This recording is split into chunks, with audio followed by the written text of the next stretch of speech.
It is not easy for a layperson to comprehend these mantras, one who has not yet attained to enlightenment. And enlightenment is not some kind of a... Please don't misunderstand what enlightenment really means. What enlightenment means is that you have attained to the realization of truth. Enlighten means to have knowledge of. So when you have knowledge of the truth, but not in the sense of knowledge as a casual word, we use the word knowledge, but rather it's a deep realization of truth, having deep insight of truth when you are attuned with Ashem. Ashem Vohu is a wonderful mantra. And it is not a mantra that you have to necessarily be enlightened first to recite.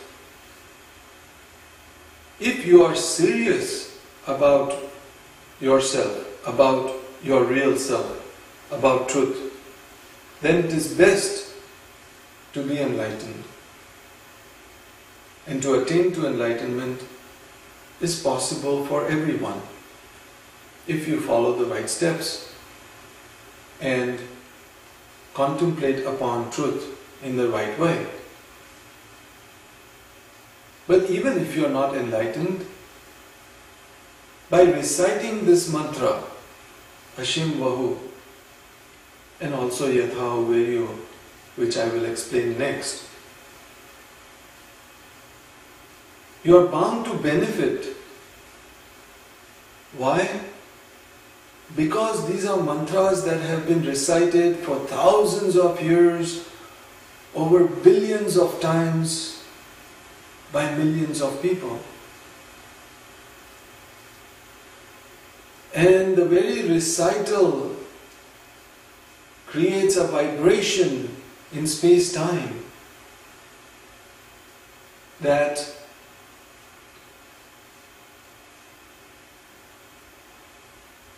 is preserved, for lack of a better term, inherently within space-time for all eternity.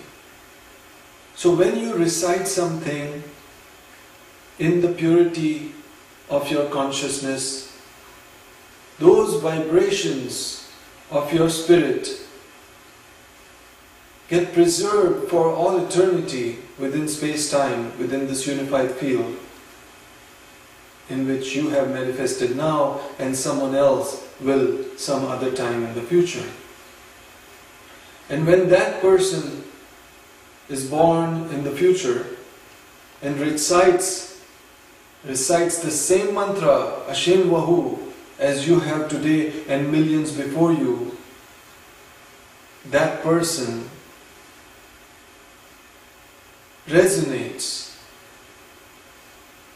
with all the millions of vibrations that have been preserved within the unified field. Now, the kind of preservation I'm talking about is not like storage of something, but rather it is an inherent aspect of that thing. It's like when you eat food, food is not preserved in you or stored in you, but it becomes you. It becomes you. So you'll say, but where is the food? I don't see any food in your arm or in your head, in your eyes, or in any organ, so to speak, other than in your digestive system. Where is the food? Where is the food in your blood? Your blood is the food you have eaten. Your body is the food you eat. Similarly, your existence is the universe you exist in. Now these are complex philosophies, concepts for lay people to comprehend. But the bottom line is that you have to come to this realization that you exist for the universe. Your existence is universe's existence. You are but a manifestation, a small aspect of the universe, but just as important as anything else in this universe. In fact, you are equally important as much as the whole universe is. Your importance is equal to the importance of the entire universe. Because without you, right now, this universe with you in it would not be. It's very simple logic. This universe would not be because you are in it. Without you, it would not be.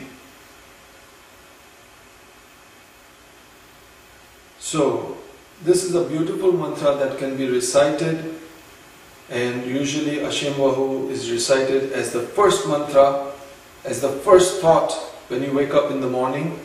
To have this thought is to acknowledge in your waking consciousness as you awake in the morning from your sleep, to come to the realization that yes, to be righteous in accord with Asha is the best way of life. That is ultimately the bliss state.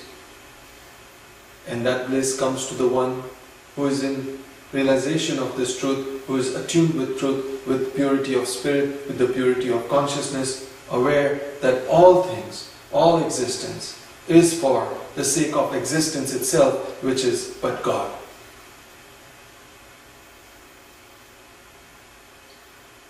Ashem Vohu Vahistem Asti Ushto Asti Ushto Mai Yat Ashai Vahistai Ashem.